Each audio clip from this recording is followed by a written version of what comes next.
Hello guys, welcome back to my channel. आज मैं आप लोगों को एक्सप्लेन करने वाली हूँ एक्सरसाइज 5.2 क्वेश्चन नंबर 7। मैंने आप लोगों को इस एक्सरसाइज के बाकी क्वेश्चंस ऑलरेडी एक्सप्लेन कर दिए हैं। Question number 1 to question number 6 already explain कर दिए हैं। अगर किसी बच्चे को देखना है तो डिस्क्रिप्शन बॉक्स में प्लेलिस्ट प्रोवाइडेड है आप लोगों को इस कंप्लीट चैप्टर की, सो आप लोग वहाँ पर जाकर चेकआउट कर सकते हैं। सो आज स्टार्ट करते हैं क्वेश्चन नंबर 7।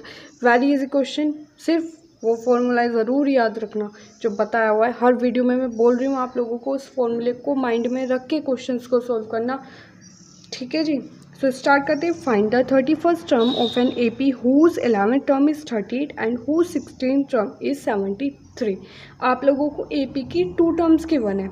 ये क्वेश्चन आप लोगों का सिमिलर क्वेश्चन नंबर 2 किया था आप लोगों ने। क्वेश्चन नंबर 3 की तरह है कुछ कुछ, क्योंकि मैंने आप लोगों को वहाँ पर बताया था। अगर आप लोगों को बॉक्सेस वाला क्वेश्चन याद होगा, आप लोग क्वेश्चन नंबर 3 वहाँ पे आप लोगों को क्या था कि आप लोगों को अगर लास्ट टर्म गिवन है एंड 2 अलग अलग टर्म्स गिवन है, A2 और A4 आप लोगों को गिवन है A, और अगर A2 3 आप लोग कैलकुलेट करना है, तो अगर आप लोग कोई सी भी टर्म कैलकुलेट करनी होती है तो आप लोगों को 2 टर्म्स की वैल्यू की नीड होती है, एक तो A की वैल्यू की और एक D की वैल्यू की। अगर आप लोगों के पास ये दोनों वैल्यूज़ हैं तो आप लोग किसी भी टर्म की वैल्यू कैलकुलेट कर सकते हो। सो स्टार्ट करते हैं इस क्वेश्चन को।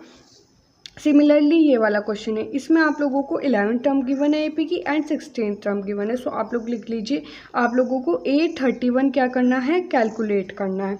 इतनी बात क्लियर हुई। अब आप लोगों को गिवन क्या क्या है ये देखिए। गिवन है आप लोगों को, आप लोग इसको ऐसे भी लिख सकते हो 11th term of an AP, जैसे आप लोगों का मन चाहे वैसे लिख सकते हो, ऐसे भी लिख सकते हो 11th term of an AP means A11 is equals to 38। ये आप लोगों को गिवन है। 16th term of an AP A16 आप लोगों को गिवन है 73। As we know that AN is equals to A plus N-1 into D। इतनी बात क्लियर हुई। अब आप लोग इनको इसके अकॉर्डिंग भी कर सकते हो या आप लोग डायरेक्ट भी नोट डाउन कर सकते हो। A11 कब होगा, A11 कब हुआ होगा आप लोगों को, A प्लस 10D जब आप लोगों ने किया होगा। आप लोग यहाँ पर भी इसको रख के देख सकते हो। A11 अगर आप लोग कैलकुलेट करते हो 11 - 1 कितना होता है, 10। सो सिमिलर यही चीज़ आप लोगों की आ रही है, तो ये होगी आप लोगों की इक्वेशन नंबर 1। सेकेंड आते हैं A11 की वैल्यू आप लोगों को गिवन है। अब आते हैं सेकंड टर्म के लिए, A16 is equals to A plus 15D। यहाँ पे भी आप लोग इसको रख के देख सकते हो, सिमिलर यही बात आएगी आप लोगों की। अब मूव करते हैं इसके आगे, मूव करते हैं इस क्वेश्चन में। आप लोग अब क्या करोगे। सो आप लोग जानते हो कि A11, अब आप लोग इसकी वैल्यू को यहाँ पर क्या कर दीजिए, पुट कर दीजिए। A11 की वैल्यू कितनी है, 38 is equals to A plus 10D, equation number 3। और 73 is equals to A plus 15D, ये होगी equation number 4। Subtract equation 4 from equation 3 from equation 4th equation में से इक्वेशन 3 को आप लोग क्या कर दीजिए, सब्ट्रैक्ट कर दीजिए। Means 73 minus 38 is equals to A plus 15D minus A minus 10D। अब इन दोनों को अगर आप दोनों को माइनस करने के बाद आता है आप लोगों का 35 एंड A से A कैंसिल आउट हो गया, इधर हो गया आप लोगों का माइनस का नहीं सॉरी प्लस का 5D, क्योंकि 15 आप लोगों को यहाँ पर बढ़ा है तो इधर प्लस का 5D, तो D की वैल्यू हो जाएगी आप लोगों की यहाँ पर 7। सो अब आप लोग क्या करेंगे, आप लोगों को D की वैल्यू तो मिल गई, अब आप लोगों को A की वैल्यू भी फाइंड आउट करनी होगी, क्योंकि हमारा फॉर्मूला क्या है, AN is equals to A plus N-1 into D। N हमें पता है, AN हम निकाल लेंगे जब हमें D की और A की वैल्यू पता होगी। सो गाइस, यहाँ पर आप लोगों की D की वैल्यू निकल चुकी है एंड अब आप लोगों को A की वैल्यू कैलकुलेट करनी है। A की वैल्यू कैलकुलेट करने के लिए आप लोग क्या करेंगे, D की वैल्यू को इक्वेशन नंबर 3 में पुट कर दीजिए। Putting the value of D in equation third equation में पुट कीजिए। 38 is equals to A plus 10 into 7।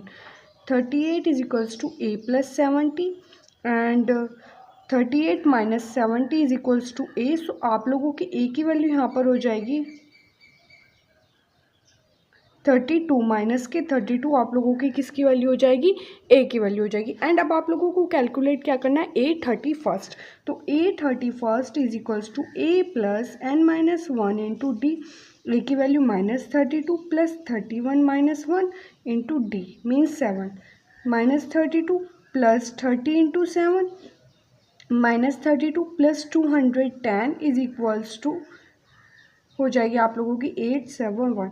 सो आप लोगों की 31st कितनी निकल के आ गई यहाँ पर 178। सो अब आप लोग क्या लिखेंगे, 10 the 31st term of an AP is 178 of an given AP is 178। जो AP आप लोगों को गिवन है उसकी हो जाएगी 178। एक बार मैं आप लोगों को फिर से एक्सप्लेन कर देती हूँ इसमें मैंने आप लोगों को क्या क्या बताया था।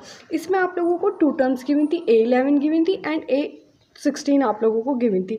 आप लोगों ने क्या करा, सबसे पहले अपनी डी की वैल्यू कैलकुलेट करी, दोनों इक्वेशन को यूज़ करके आप लोगों ने डी की वैल्यू निकाल ली। डी की वैल्यू के बाद आप लोगों ने इक्वेशन नंबर 3 में इसकी वैल्यू पुट कर दी, यहाँ से आप लोगों को ए की वैल्यू मिल गई। फिर आप लोगों ने A31 आराम से निकाल लिया। मैंने आप लोगों को बोला हुआ है अगर कोई भी टर्म आप लोगों को कैलकुलेट करनी है तो आप लोगों को इस फॉर्मूले को माइंड में रखना है, कौन कौन सी वैल्यूज़ आपके पास हैं, कौन सी आप लोगों को निकालनी है। ए की वैल्यू निकालने के लिए आप लोगों को 2 टर्म्स की विन है। ए की वैल्यू आप लोग जब कैलकुलेट कर सकते हो जब आपके पास डी की वैल्यू हो, तो पहले आप लोगों ने डी की वैल्यू निकाल ली, डी की वैल्यू आप लोगों ने इक्वेशन के थ्रू निकाली, फिर ए की वैल्यू इजीली निकल जाएगी एंड फिर आप लोगों ने ए अपनी 31st टर्म आराम से निकाल ली। सो गाइस यहीं पर ये वीडियो एंड होती है। नेक्स्ट वीडियो में मैं आप लोगों को इसी एक्सरसाइज का क्वेश्चन नंबर 7 एक्सप्लेन करूँगी। So guys please like share and subscribe my channel and guys please keep supporting me. Okay bye bye friends.